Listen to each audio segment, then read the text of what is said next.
नमो ज्ञानेश्वरा, नमो ज्ञानेश्वरा. निवृत्ती उदारा सोपान देवा. मुक्ताबाई नमो त्रिभुवन पावनी. आद्यत्रय जननी देवांची जयांची केलिया स्मरण. होय सकळ विद्यांचे अधिकरण. तेचे वंदो श्री चरण श्री गुरूंचे. ते नमस्कारोनी आता. इदं ते ना तपस्काय ना भक्ताय कदाचन.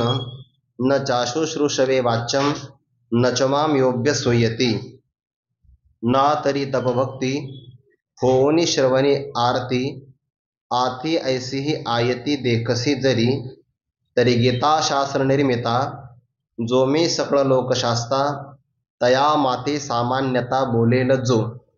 कैवल्य साम्राज्य चक्रवर्ती विश्वमौली ज्ञानोबाराय सकल ब्रह्मनिष्ठ गुरुजनांच्या परमकृपेने आपण श्री भगवती ज्ञानेश्वरीच्या 18व्या अध्यायाचं चिंतन विचार करत आहोत. भगवंताची शरणागती केल्यानंतर परमात्मा अर्जुनाला आश्वासित करतात की अर्जुना, मज एकाला सोहम भावाने अभेदत्वाने तो शरण आला तर मी तुला सर्व पापापासून मुक्त करील. कोणत्याही प्रकारे शोक करण्याचं कारण नाही. सर्व धर्मान परित्यज्य माम एकम शरणम व्रज. अहम त्वा सर्व पापेभ्यो मोक्ष इच्छामि मा शुचः. कोणत्याही प्रकारे शोक करू नको असा संपूर्ण उपदेश झाल्यानंतर भगवंताने अर्जुनाला आलिंगन दिलं. आलिंगनाचं निमित्त आहे आपल्या हृदयातलं पूर्ण ज्ञान अर्जुनाच्या हृदयात संक्रमित करावा हा भगवंताचा भाव आहे. हृदय एक झाले ये हृदयचे ते हृदय घातले. द्वैतन मोडिता केले आपणा ऐसे अर्जुना. अर्जुनाचं आणि भगवान परमात्म्याचं शरीर रूपाने असणं, गुरुशिष्य भावाने असणं किंवा देव भावाने असणं, देवभक्ताच्या भावाने विद्यमान असणं हा भेद भगवंताने जशास तसाच ठेवला.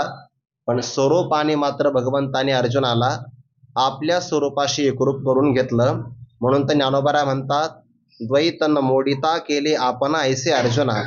द्वैत कोणत्याही प्रकारे मोडलं नाही, म्हणजेच कल्पित द्वैत जशास तसंच आहे, पण जे वास्तव अद्वैत आहे ते भगवंताने प्रदान केलं.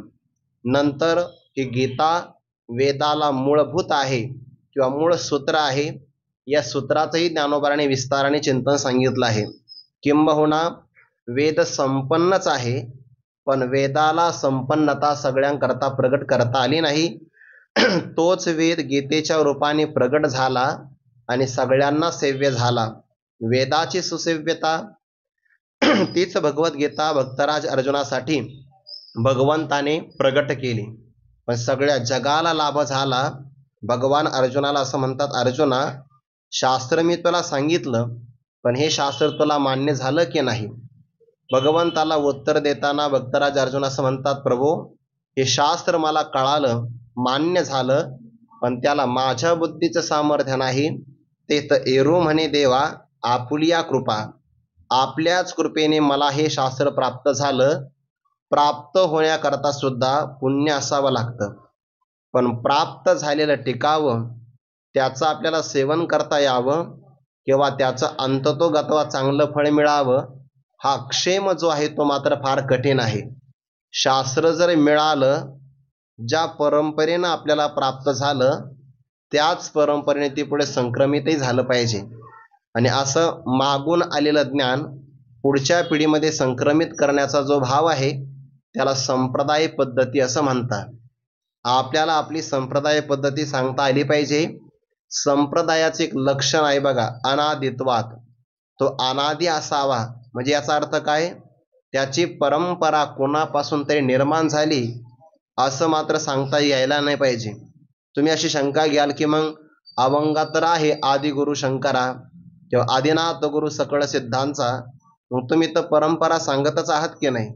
भगवान शंकरापासून आली म्हणजे काय झालं, तुम्ही कोणीतरी प्रथम व्यक्ती सांगितला की नाही. तर याचं उत्तर असं आहे, भगवान शंकरापासून जरी ही परंपरा आली हे खरं आहे, पण ती कधीपासून आली हे कोणालाच माहिती नाही. याचा अर्थ ती अनादीच आहे. म्हणजे संप्रदाय अनादी असावा. जर एखादा व्यक्ती हल्लीच्या काळात म्हणत असेल की आमचा संप्रदाय अमुक व्यक्तीपासून निर्माण झाला, तर तो संप्रदायाच्या लक्षणात विद्यमानच होत नाही. का, कारण तुम्ही त्या संप्रदायाचा जनक सांगितला.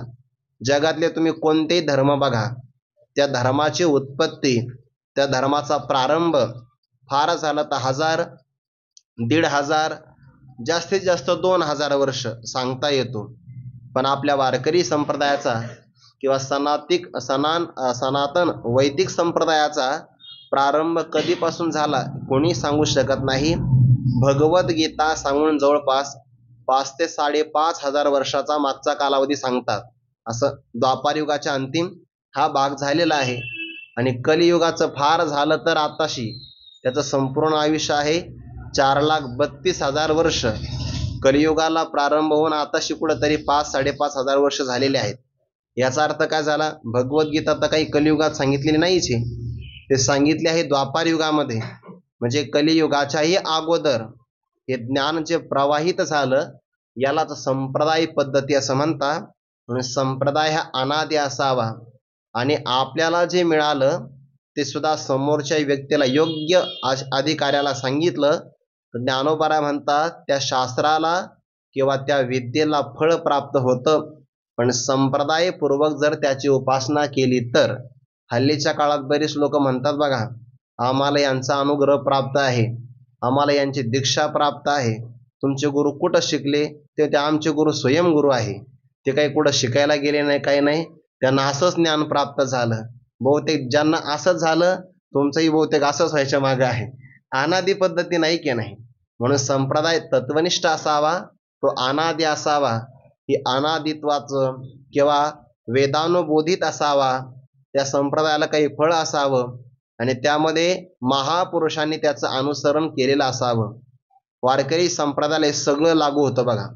अनादित्वात हे लक्षण वारकरी संप्रदायामध्ये विद्यमान आहे. वेदाचं प्रामाण्य आहे का? आहेच ना. वेद मार्गे मुनी गेले त्याची मार्गे चालिलो, किंवा बोलिले जे ऋषी साच भावे वर्ताया, किंवा वेद वाचा बोलो वेद नीती, गाळून या भेद प्रमाण त्वायसा वेद. वेदाचं प्रामाण्य आपल्या संप्रदायाला आहे, दुसरं लक्षण. तिसरं लक्षण, या संप्रदायाला फळ आहे बघा.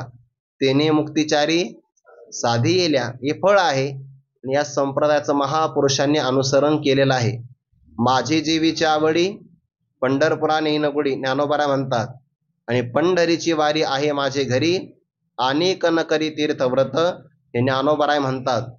म्हणजे ज्या संप्रदायाचं अनुसरण महापुरुषांनी केलेलं आहे, ज्याला फळ आहे, ज्याला वेद प्रामाण्य आहे आणि जो अनादी आहे त्याला संप्रदाय असं म्हणतात.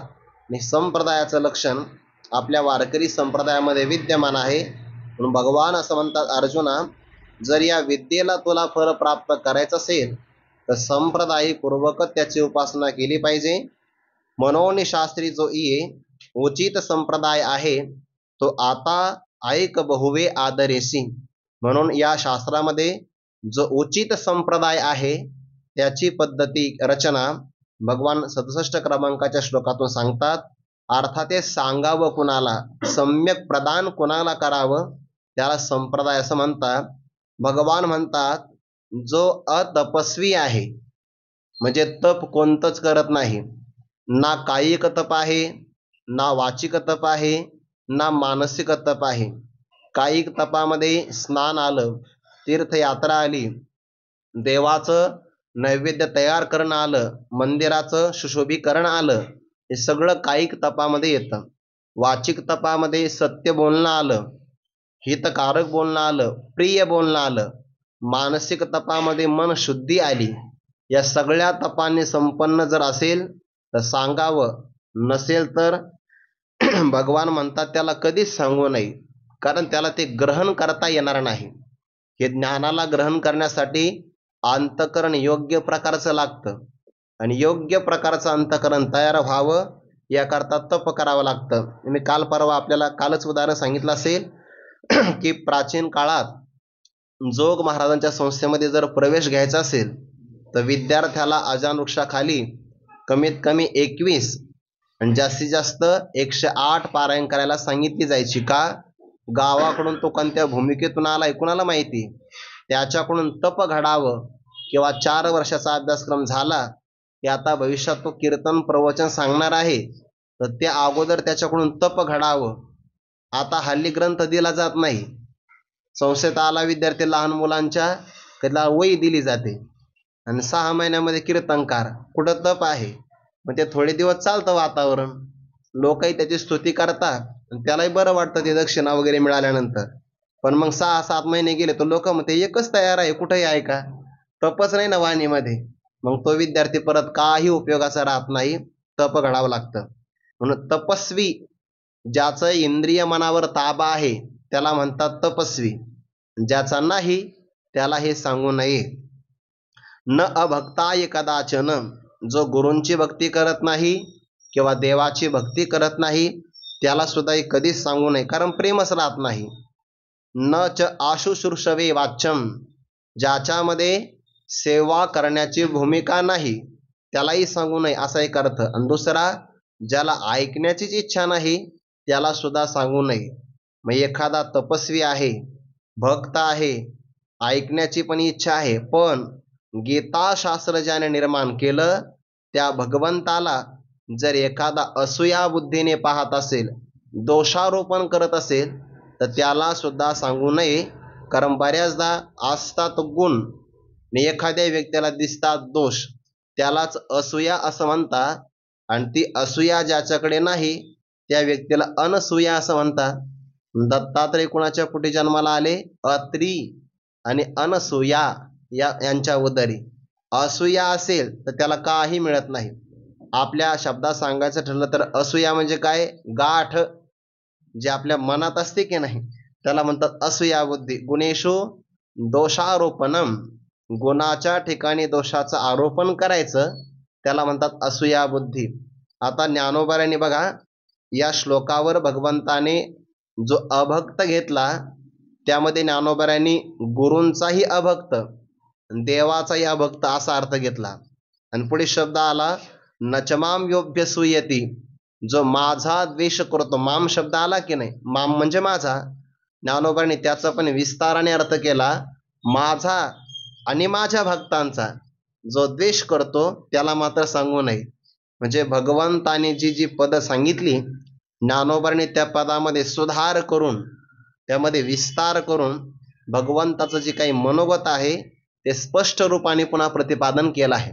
देवाने फक्त श्लोकात एवढंच सांगितलं की जो माझा द्वेष करतो त्याला सांगू नये. ज्ञानोबा म्हणतात तुमचा नाही, तुमचाही करतो आणि तुमच्या भक्ताचाही करत असेल तर त्यालाही सांगू नये. तो आता भाव पुढे येतो आहे. ओवी क्रमांक आहे 97. ना तरी तपभक्ती होवनी श्रवणी आरती, आथी ऐसीही आयती देखसी जरी, तरी गीताशास्त्र निर्मिता जो मी सकळ लोकशास्ता, तया माते सामान्यता बोलेल जो, माझ्या सज्जनीसी माते पैशून्याचे आव्हाते, एक आहाती तया ते योग्य न म्हण, तयांची एर आघवी सामग्री ऐसी जाणावी, दीपे विन ठाण देवी रात्रीची जैसी. या 4 ओव्यांचा आता एकत्र विचार आहे बरं. जो बाकीच्या लक्षणाने संपन्न आहे, म्हणजे काय आहे?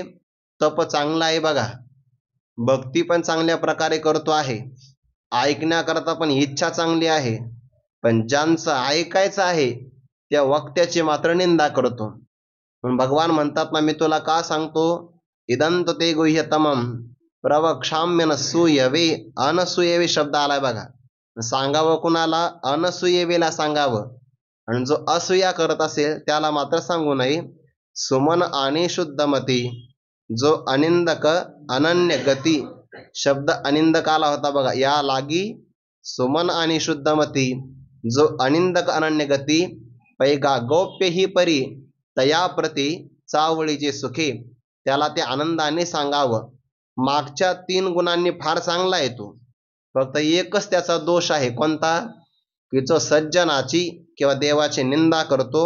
ज्ञानोबा तेच पुढे सांगतात बघा, ना तरी तप भक्ती, जीवनामध्ये त्याच्या कायिक वाचिक मानसिक तप आहे.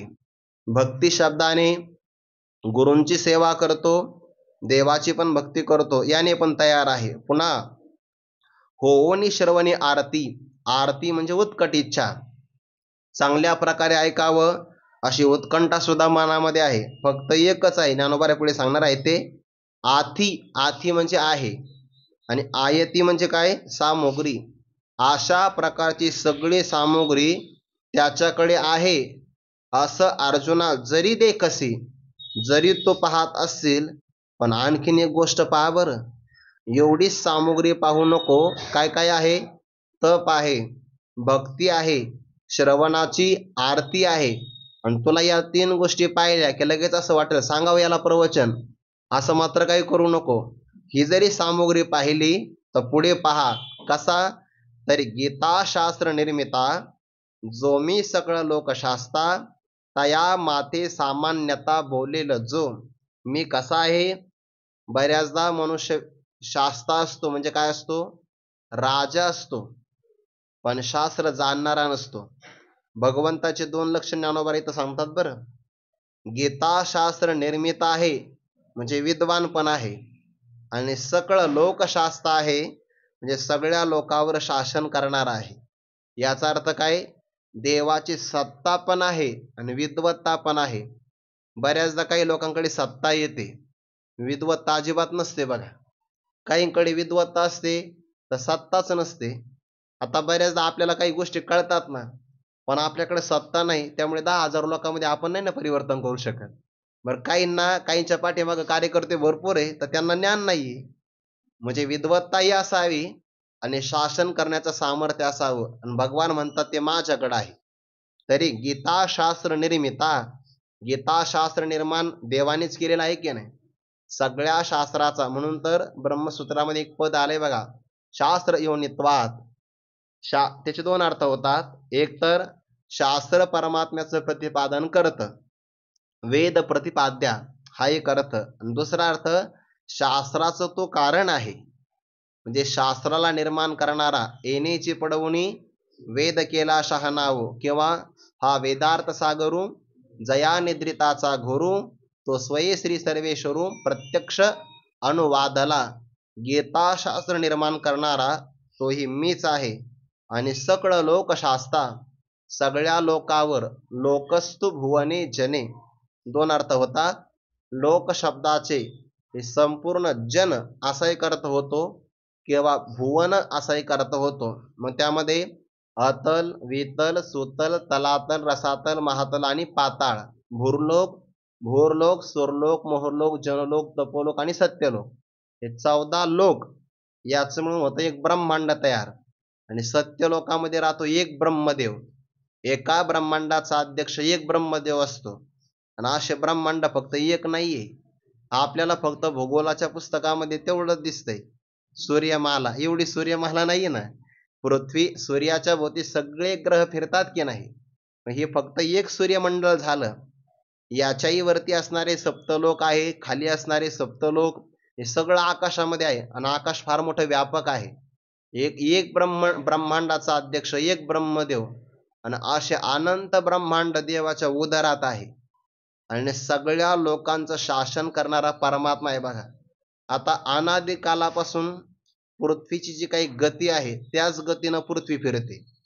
सूर्याचं उगवणं त्याच गतीनं आहे. हिवाळा, पावसाळा, उन्हाळा त्याच वेळेत आहे बघा. सगळं शिस्तबद्ध कारभार चालू आहे. असं घडतं का कधी सूर्याने असा विचार केला की आज रक्षाबंधन आहे, किंवा कालचा रविवारची मी सुट्टी नाही घेतली, मी 5 मिनिटं ऑफिसला उशीर राहील, असं घडतं कधी? ते आपल्या अधिकारी करतात, सूर्य नाही करत. कधी करतात का? कधीच नाही. हे सगळेच्या सगळं चालू आहे बघा. आकाश सर्वत्र वसावे, वायूने नाव भरी उगे नसावे, पावके दाहावे वर्षावी जळी, पर्वती बैसकान सांडावी, समुद्री रेखा नोलंडावी, पृथ्व्या भूते वाहावी. ही आज्ञा, ही देवाची आज्ञा आहे बघा. देवाची आज्ञा सगळे पाळतात. सगळे म्हणजे अगदी अग्नीने दहन करण्याचं काम करावं, पाण्याने वर्षाव करावा, वायूने प्रवासच करत राहावा, ही सगळी असणारी शासन पद्धती देवाची आहे. म्हणजे सत्ताही आहे. आणि गीता शास्त्रासारखं शास्त्र जगात दुसरं कोणतं नाही. त्या शास्त्राची निर्मिती करणाराही परमात्मा आहे. मग एवढं अलौकिक सामर्थ्य आहे की नाही, तरी पण काही लोक देवाला सामान्यच म्हणतात. तया माते सामान्यता बोलेल जो. जो ही कोणी, असंच पाठ आहे ना का? देखेल जो. तया माते सामान्यता बोलेल जो. सामान्य भूमिकेतून पाहिल 9व्या अध्यायामध्ये हा विचार आलाय बघा. कुठं भगवान म्हणतात की अर्जुना मी सर्वांना कळत नाही. त्याचं कारण असं आहे, अवजानन्ति मां मूढाः मानुषीं तनुम आश्रितम. मी मनुष्य अवतार धारण केल्यामुळे सगळे लोक मला काही जाणत नाही, सामान्य रूपानेच पाहतात की नाही. साक्षात परमात्मा दिसत असताना देखील कंस असेल, दुर्योधन असेल, यांनी भगवंताला सामान्य रूपानेच पाहिलं की नाही. बाकीच्यांना ते कळालंच नाही. गोपिकांना जसा परमात्मा कळाला तसा बाकीच्यांना कळाला नाही. त्यांचं म्हणणं आहे परब्रह्म निष्काम तो हा गवळीया घरी. हा परब्रह्म आहे, साक्षात परब्रह्म. केव्हा त्या गोपिका यशोदा मातेचा संवाद आहे ना, ते असं म्हणतात की ते 5 वर्षाचे माझे बाळ, अंगणीच माझ्या खेळ, लटिकाची घेता आळगे गोकुळीच्या नारी. किंवा तुम्हाला हे कळणार नाही, याला नाही दुसरा जोडागे, याच्यासारखा हाच आहे, याला दुसरा कोणी जोडा नाही, म्हणजे समानता नाही. असा परमात्मा असताना सुद्धा जे लोक परमात्म्याला सामान्य रूपाने बोलतात, हा आमच्यासारखाच आहे, मनुष्यच आहे, आमच्यासारख्याच तो खोड्या केल्या यांनी, असं म्हणून जे सामान्य लोक धिक्कार करतात की नाही. आणि मग सामान्य जर बुद्धी असेल ना, तो लोक त्याला ग्रहण नाही करत. बऱ्याचदा आपल्याला पाहता आपले काही काही विद्यार्थी गावाकडे जातात बघा. आता त्यांनी 4-5 वर्ष इथं चांगलं अध्ययन केलेलं असतं, सुंदर प्रवचन व्याख्यान करतो बघा. ज्या लोकाला सण नाही होत ते काय म्हणते, तो तर आमच्या देखत चड्डीवर फिरत होता, असं म्हणतात की नाही. अरे मग आता चड्डीवर फिरत होता त्याला झाले 5-6 वर्ष, आता तो सगळ्या लोकांना चांगली दिशा देतोय, सामान्यता बोलेल. सामान्यता लोक पाहतात. आणि मग सामान्य भूमिकेतून पाहिलं तर मग लोक त्याचं ऐकत नाही. भगवान म्हणतात तसंच मला, मी चोरी करतो आहे किंवा अनेक प्रकारचे मी गायींचं पालन करतो आहे, असं म्हणून जो मला सामान्य रूपाने पाहिल तर तो काय करेल, माझं दिव्य ज्ञान ग्रहण करणार नाही. बरं जाऊ द्या भगवान, मला सामान्य रूपाने बोलला तर हरकत नाही, मला तर काही सगळं सहन करायची सवयच आहे. पण माझ्या भक्ताला जर कोणी सामान्यपणाने बोलत असेल तर मग अजिबातच सांगू नको. तो जर मला गीतेचा श्लोक द्या, माझीच बसली नाही म्हणायची संहिता, सांगायचंच नाही त्याला. तया माते सामान्यता बोलेल जो. माझ्या सज्जनेसी माते पैशून्याचे नि आव्हाते. एक आहाती तया ते योग्य न म्हण. बघा शब्द कसा घेतला.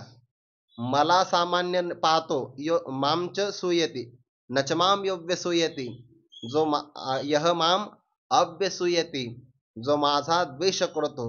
भगवान म्हणतात कसा द्वेष करतो, 16व्या अध्यायामध्ये आलंय बघा.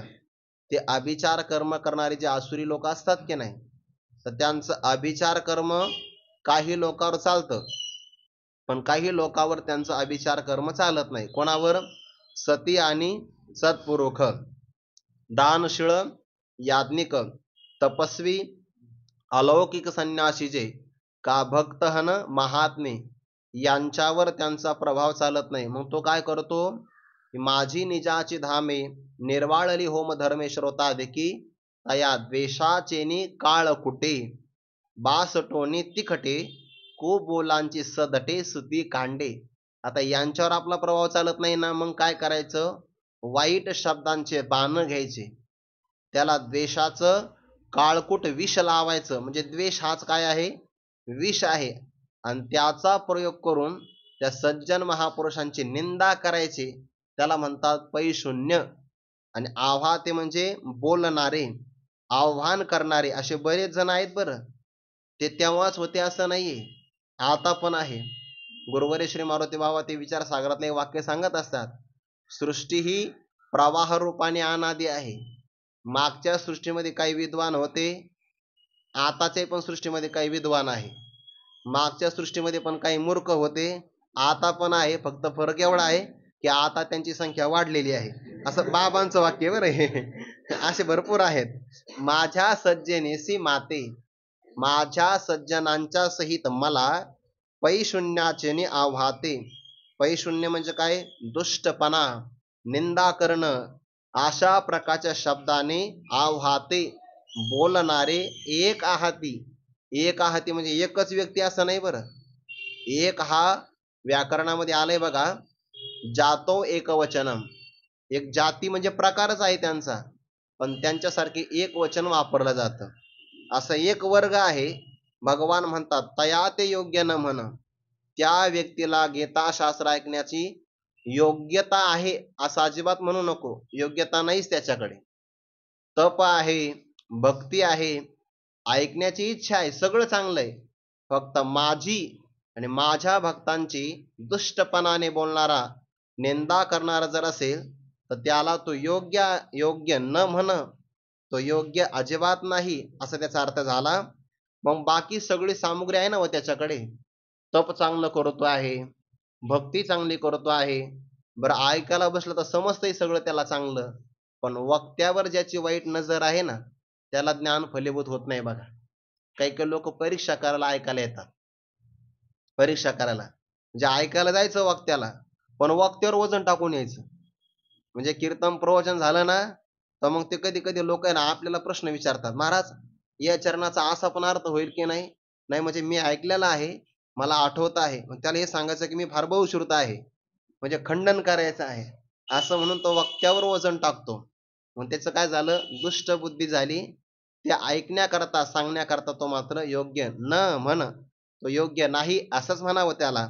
बाकीची सामुग्री कशी आहे त्याची, ज्ञानोबारा म्हणतात तयांची एर आगवी, सामग्री ऐसी जाणावी, दीपे बिन ठाण देवी, रात्रीची जैसी. जुन्या काळामध्ये दिवा लावला जायचा आणि तो दिवा ठेवण्याकरता एक विशिष्ट प्रकारचा लाकडाचा खांब असायचा आणि त्या दिव्याच्याही समोर एक पात्र भाग असायचा, त्याला म्हणायचं ठाण देवी. ठाण म्हणजे ठिकाण, दिव्याला ठेवण्याचं ठिकाण, म्हणून ठाण देवी असं त्याचा अर्थ आहे ना. ठाण म्हणजे ठिकाण, ठाण म्हणजे स्थान, दिव्याचं राहण्याचं ठिकाण, त्याला काय म्हणतात, ठाण देवी. मग आता ठाण देवी फार चांगली आहे पण दिवाच नाही, मग काय करावं. खूप सुंदर आहे, लाकूड चांगलं आहे, रचना चांगली गुळगुळीत केलेली आहे त्याची, बसायला जागा चांगली, फक्त दिवा नाही, आणि मग काय उपयोग आहे त्याचा. तसं झालं याचं. तयांची एर आगवी, एर म्हणजे इतर, सर्वच्या सर्व सामुग्री ऐशी जाणावी, ही सामुग्री व्यर्थ आहे अशा प्रकारे जाणावी, ज्याप्रमाणे रात्रीची ठाण देवी दीपे विन. दिवाच नाहीये, दिव्या वाचून ठाण देवी जशी असावी तशी त्याची सगळी सामुग्री आहे. मग आता ठाण देवी चांगली आहे दिवाचं नाही, मग काय करायचं, तिच्यावर डोकं फोडून घ्यायचं का, उपयोग नाही ना त्याचा, कारण दिवाचं नाहीये. तसं याची सगळी सामुग्री चांगली, तप भक्ती श्रवण करण्याची इच्छा, फक्त देवाला नाव ठेवतो आणि सज्जनाला नाव ठेवतो तर त्याला सांगू नये बघा, त्याला कधीच फलद्रूप होणार नाही. बुद्धी चांगली असेल, तप चांगलं असेल आणि भक्ती करतो बरं, गुरुदेवाची पण भक्ती करतो, पण काय करावं, देवावर दोषारोपण करतो. देवाचं इथं चुकलंच बरं का, देवाची चूक आपण काढू नये. गुरुवारी श्री मारुती बाबा सांगत असतात, एक व्यक्ती प्रवासाला निघाला तर त्याने ते माळ्यांचा असणारा एक बगीचा पाहिला, म्हणजे शेती पाहिली, शेत शिवार. आणि मग त्याने पाहिलं तर कलिंगड आहे, ते मोठे मोठे फळं आहे, वेली होत्या. ज्या वेली असतात त्यांना फळ मोठं लागतं बघा, मग ते काशी फळ असेल नाहीतर कलिंगड असेल, वेली बारीक आणि फळं मोठ आले. आणि तो बसला होता कावटाच्या झाडाखाली, झाड फार मोठं होतं आणि फळं असे बारकाले लागले होते. ते बुद्धिमान बुद्धिमान माणसं कुठं डोकं लागेल काय सांगता येत नाही. पण त्याने सांगितलंय ना, मला असं वाटतं देवाचं थोडं चुकलंय बघा. काय आहे, विहिरीला फळं लहान पाहिजे होते आणि या कावटाला मोठे फळं पाहिजे होते. देवाचं चुकलंय, पण आता काय करू, या वर्षी नाही पण आगामी वर्षामध्ये सुधारणा व्हावी ना देवाकडून. म्हणून आपण एक काम करू, देवाला पत्र लिहू.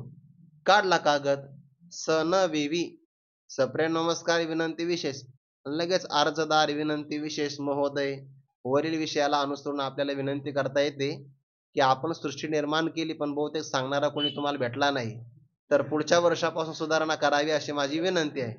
पत्र लिहिलं तर मग काय करावं, हे जे कवटाचं झाड आहे याला कलिंगडा एवढे कवट यावे आणि जे कलिंगडाची वेल आहे त्याला लहान लहान कवटाप्रमाणे कलिंगड लागावे.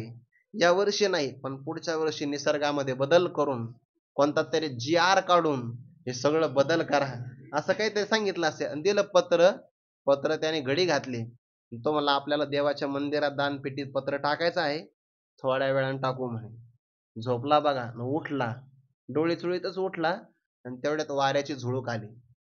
आता जे परिपाकाची वेळी फळ देठ ना देठ फळे, परिपक्व झालेलं फळ देठाला धरत नाही, देठही फळाला धरत नाही. वाऱ्याची झुळूक आली आणि त्याने हजामत केलेली होती. जे कवटाचं फळ निसटलं आणि मस्तकावर पडलं. हा अगोदर झोपेतून उठलेला होता, पुन्हा झोपला बघा. जागेवर चक्कर आली, बेशुद्ध झाला. थोड्या वेळाने जाग आली तर ते टेंगुळ आलेलं, वेदना होतात. तो म्हणला हे पत्र आणि इथं जर मोठं कलिंगड असतं तर आपलं काय झालं असतं, म्हणून ते पत्र फाडून टाकावं हे चांगलं आहे. देवाची चूक काढतात काही माणसं. असं सामान्य रूपाने जर कोणी पाहत असेल तर त्याला मात्र हे गीताशास्त्र फलद्रूप होणार नाही. तयांची ये राघवी सामुग्री ऐसी जाणावी, दीपे विन ठाण देवी रात्रीची जैसी. ज्याप्रमाणे दिव्या वाचून ठाण देवी असावी त्याचा काही उपयोग नाही, तसं तप भक्ती आहे, श्रवण करण्याची इच्छा आहे, पण देवाला आणि देवाच्या सज्जनाला जो पैशून्याचेने दोषबुद्धीने बोलत असेल, निंदा करत असेल, तर तो मात्र गीताशास्त्र ऐकण्याचा योग्य अधिकारी अजिबात नाही. अधिकार्याला ज्ञान फलद्रूप होत असतं, अनधिकार्याला फलद्रूप कधीच होत नाही बघा. अधिकारी होणंच करावं लागतं कोणतंही साधन, तरच त्याला फलद्रूप आहे, नाही तर फल मिळत नाही बघा. दिवस जातात, लोकाला सांगायला होतं मी एवढ्या वर्षापासून परमार्थामध्ये आहे, मिळालं काय? कारण अधिकार नाही ना. म्हणून अधिकाराची उंची कायम वाढवली पाहिजे.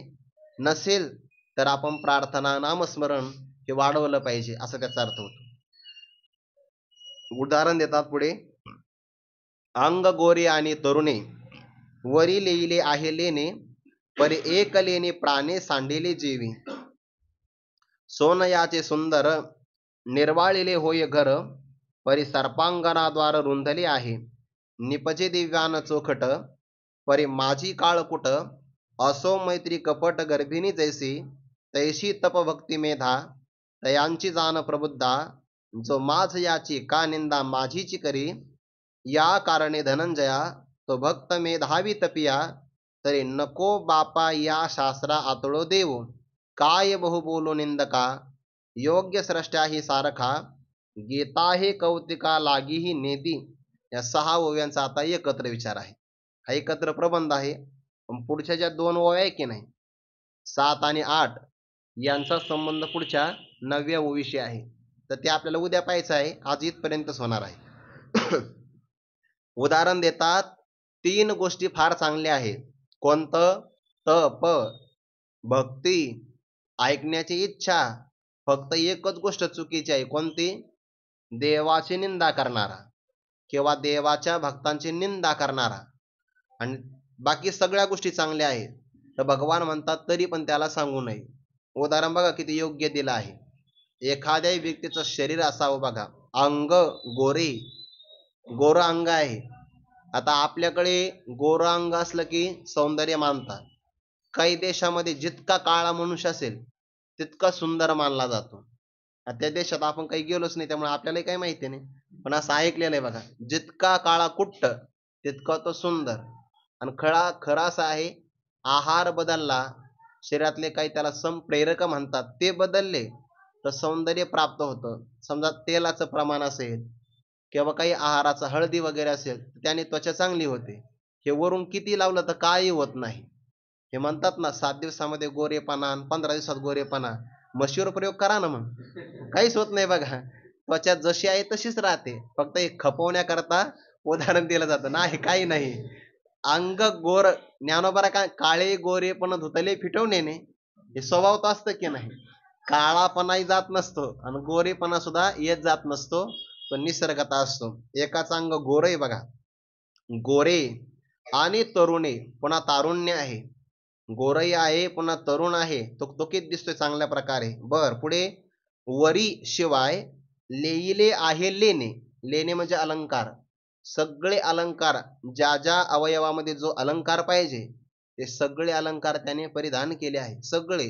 मग कानातली बाळी असेल, कानात बाळी असते की नाही, आणि कानाच्या वरती भिग बाळी, ते वरती असते ना 2-3 मणी वगैरे असतात बघा काही लोकांच्या, त्याला भीक बाळी असं म्हणतात. कानाच्या खाली कुंडल बाळी, हातामध्ये साखळी, बोटामध्ये अंगठ्या असतात, गळ्यामध्ये साखळी असते, असे अलंकार आहेत सगळे. हा चेन वगैरे सग आपल्याकडे नाही म्हणून नाही सांगितलं.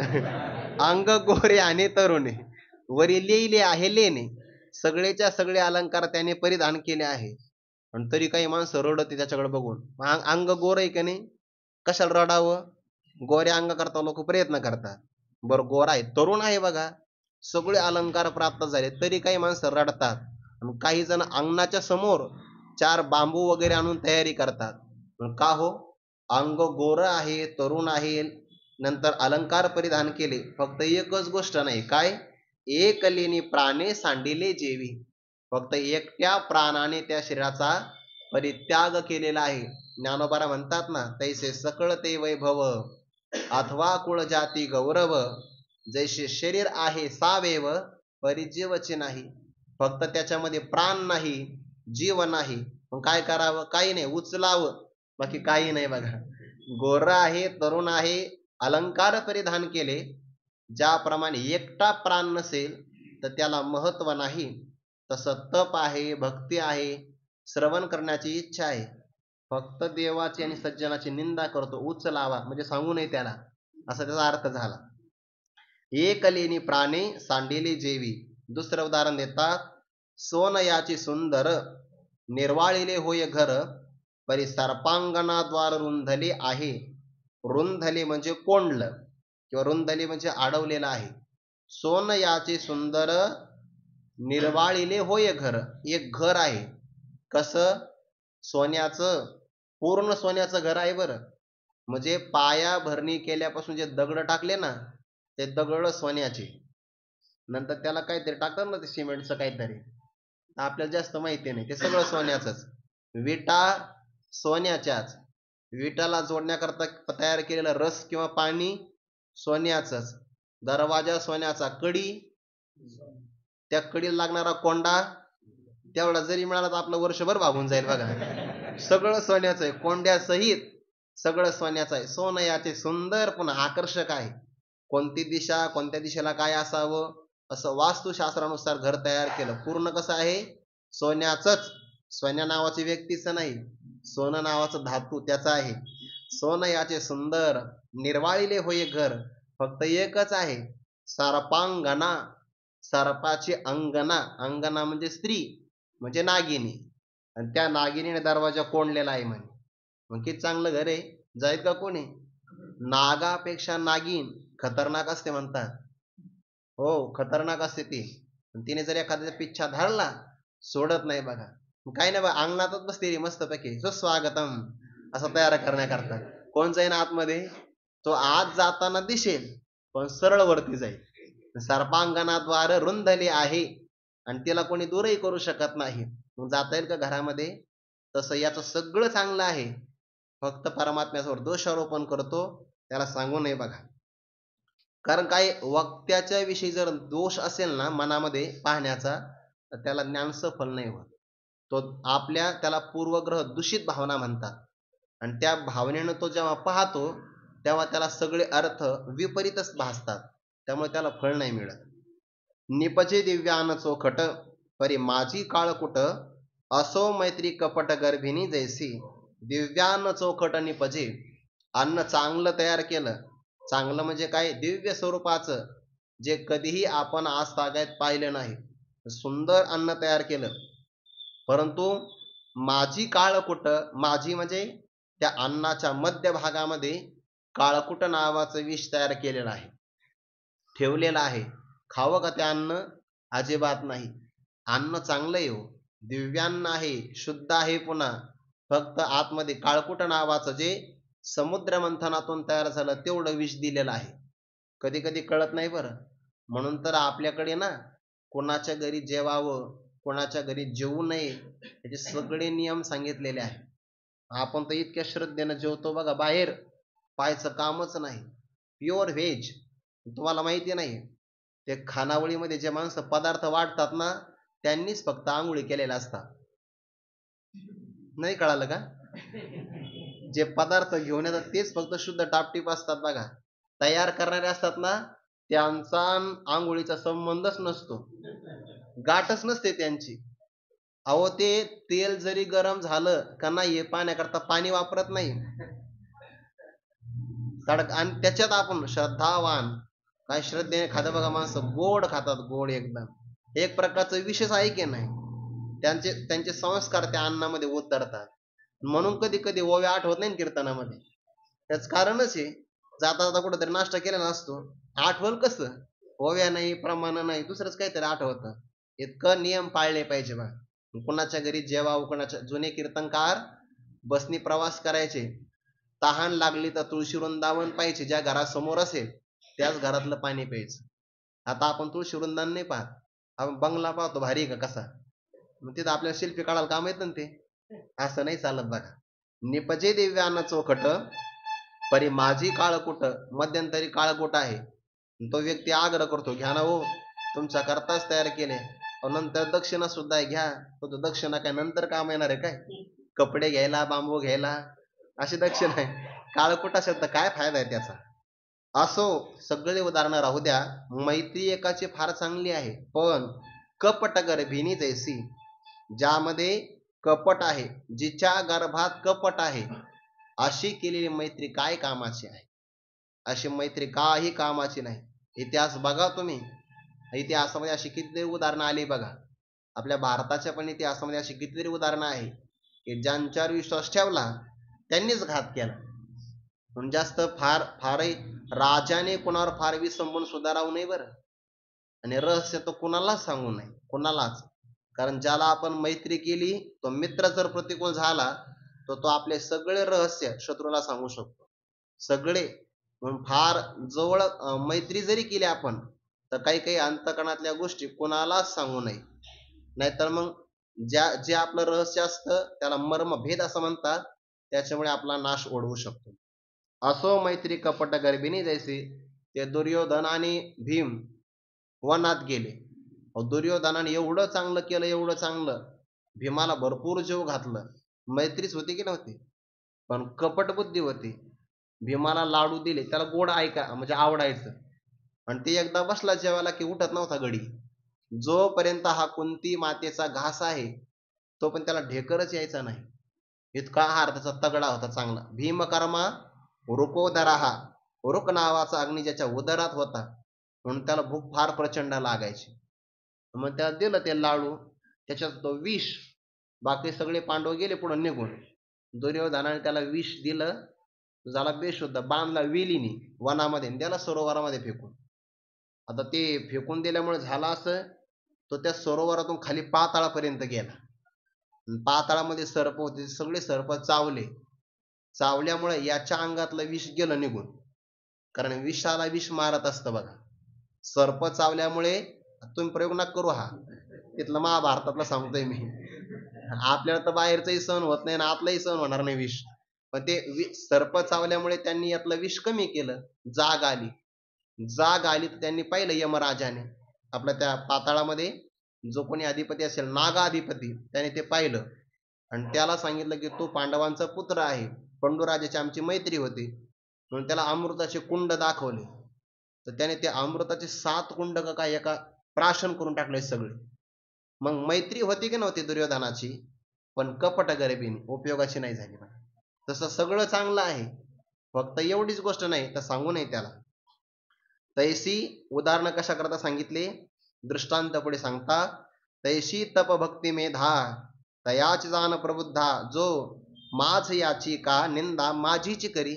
माझ यांची म्हणजे माझ्यांची, माझे कोण आहे, माझे भक्त आहे. माझे गडी कोण कोण, भक्त आहेत ना. मग माझ्या भक्तांची निंदा करत असेल किंवा माझीच निंदा करत असेल तर त्याची सगळी सामग्री वरच्या दृष्टांताप्रमाणे जाणावी. मग तप आहे, भक्ती आहे, मेधा म्हणजे काय, धारणा शक्ती म्हणतात त्याला. बुद्धीमध्ये धारण करणं याला धारणा शक्ती म्हणतात. ती सगळीच्या सगळी अर्जुना वर दिलेल्या दृष्टांताप्रमाणे अनुपयोगी आहे, उपयोगाचे नाही असं जाणावं.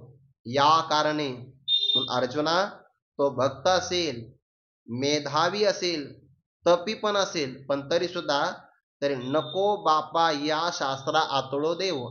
आतळो म्हणजे स्पर्श, आणि आतळो देव म्हणजे स्पर्श करू देणे, पण नको त्याला गीता शास्त्राचा स्पर्श सुद्धा होऊ देऊ नको. बघा बरं, माता तपस्वी असेल, मेधावी, श्रवण करण्याकरता चांगल्या बुद्धीचा असेल, आणि भक्त असेल देवाचा, फक्त निंदा करतो आहे, तर त्याला सुद्धा देऊ नये. तर ज्याचा आणि याचा काही संबंध नाही, तप माहिती नाही, श्रवण कसं हेही माहिती नाही, मेधावी बुद्धी नाही, भक्ती कोणाची करत नाही, तर कैमुतिक न्यायाने त्याला देऊ नये हे काही वेगळं सांगण्याची गरज नाही बघा. कारण अनधिकाऱ्याला हे पचणार नाही. ते श्वान असतं ना, फार चांगलं पक्वान असतं, श्वानाशी भोजन दिले पंचामृत तरी त्याचे चित्त हाडावरी, असं एक प्रमाण आहे. आणि श्वानाला जर आपण खीर दिली ना खायला, श्वानाला, त्याला वांती होते, त्याला ते पचत नाही, वांती होते, त्रास होतो त्याला. किंवा सर्पालाही दूध पचत नाही, त्याला विष होतं तयार. तसं बाकी सगळा अनधिकार अधिकार सगळा आहे, फक्त एकच उणीव आहे, माझ याची का निंदा माझीची करी. याचा अर्थ काय झाला माहितीये का, निंदेसारखं जगात पापच कोणतं मोठं नाही. आणि जो निंदा करत असेल, विशेषतः देवाची आणि भक्ताची, त्याचं बाकी सगळ्या गोष्टी जरी चांगल्या असेल, पण बाकी तो मात्र अधिकारी मात्र होऊ शकत नाही. तो भक्त मेधावी तपिया तरी नको बापा. अर्जुनाला भगवान का बापा, अर्जुना त्याला या शास्त्राला स्पर्श सुद्धा करू देऊ नको बरं, नको. म्हणून याला संप्रदाय पद्धती म्हणतात. इतकं गुप्त हे ठेवावं लागतं बरं, म्हणून त्याच्यामध्ये ओझ राहतं. आता सामान्य समजा घरामध्ये काही पदार्थ तयार झाले, समजा लोणी तयार झाला असेल, तर घरामध्ये ते बोक्याच्या नजरी पडावं असं ठेवतात का? त्याला सुद्धा एवढं सांभाळावं लागतं, याला सुद्धा तेवढं सांभाळावं लागतं, त्याहीपेक्षा जास्त. म्हणून नको बापा शास्त्रा आतळो देवो, काय बहु बोलो निंदका, योग्य स्रष्टाही सारिखा, गीता हे कौतिका लागी ही नेदी. अर्जुना, फार काय मी बोलावा आता. निंदका, जो निंदा करणारा व्यक्ती असेल त्याला योग्यता किती आहे, योग्य स्रष्टाही सारिखा, ब्रह्मदेवासारखा आहे बघा. म्हणजे काय, कोणत्या बाबतीमध्ये, ब्रह्मदेवाला 4 मुख आहे, 4 मुख आहे म्हणजे 4 मस्तक आहे, 4 मस्तकामध्ये 4 प्रकारची बुद्धी आहे. एवढी अफाट शक्ती ब्रह्मदेवाकडे. ब्रह्मदेवाकडे जास्त मुख आहे. त्यानंतर आहे कार्तिक स्वामीकडे जास्त मस्तक, षडानन, त्यांना 6 मुख आहे. दत्तात्रयांना 3 आहे की नाही, सगळे प्रकार आहे. त्रिय आहे, चतुर्मुख आहे, षडमुख आहे, असे मुखाचे प्रकार आहे. आणि शेषाला तर 1000 मुख आहे, असा प्रकार आहे सगळीकडे. परंतु इथं म्हणता स्रष्टाही सारिखा योग्य, ब्रह्मदेवासारखा. कारण ब्रह्मे शाना परोते, वाढणे नाही जीवाते. जीव वाढला तर ब्रह्मदेवा एवढाच वाढतो, त्याच्या पुढे जात नाही. ब्रह्मदेवासारखाही आहे, इतकी योग्यता आहे त्याच्याकडे, फक्त निंदा करतो. तो भगवान म्हणतात कौतुकाने सुद्धा त्याला गीता ही तू देऊ नको. गीता हे कौतिका लागीही नेदी, कौतुकाने सुद्धा देऊ नको. मग द्यायचं कोणाला, ज्ञानोबा यावर एक रूपक करतात बघा. रूपक आहे का, म्हणजे पुढच्या दोन्ही ओव्याचा अर्थ लागेल. रूपक असा आहे की एक मंदिर आहे, मंदिराचा दरवाजा उघडा आहे, त्यानंतर मंदिरावर एक कळस लागलेला आहे, मंदिराचा पाया पण चांगला आहे, पाया चांगला आहे, दरवाजा उघडा आहे, मंदिर पूर्ण तयार झालं आणि त्यावर कळस लागला. अशा सुंदर मंदिरामध्ये ज्याप्रमाणे एखादी देवतेची प्रतिष्ठापना करावी, अगदी तसंच ज्याच्या जीवनामध्ये तपाचा पाया आहे, गुरुभक्तीचा पूर्ण मंदिराचं बांधकाम पूर्ण झालं आहे, श्रवण करणाऱ्याचा दरवाजा उघडा आहे आणि कुणाचीच निंदा करत नाही, असा एक रत्न कळस वरती लागलेला आहे, तर अशा भक्ताच्या मंदिराच्या अंतकरण, मंदिराच्या अंतकरणामध्ये गीता नावाचा रत्न ईश्वर, त्याची प्रतिष्ठापना करावी. रूपक आहे पण इतकं सुंदर आहे. जे ज्ञानोबा मंदिर सांगतात की नाही, 3च ओव्यात मंदिर सांगितलंय बघा, अगदी देवाच्या प्रतिष्ठापनेपर्यंत सगळं मंदिर. बघा पुढे, मनोनी तपाचा धनुर्धरा, तळी दाटोनी गाडोरा.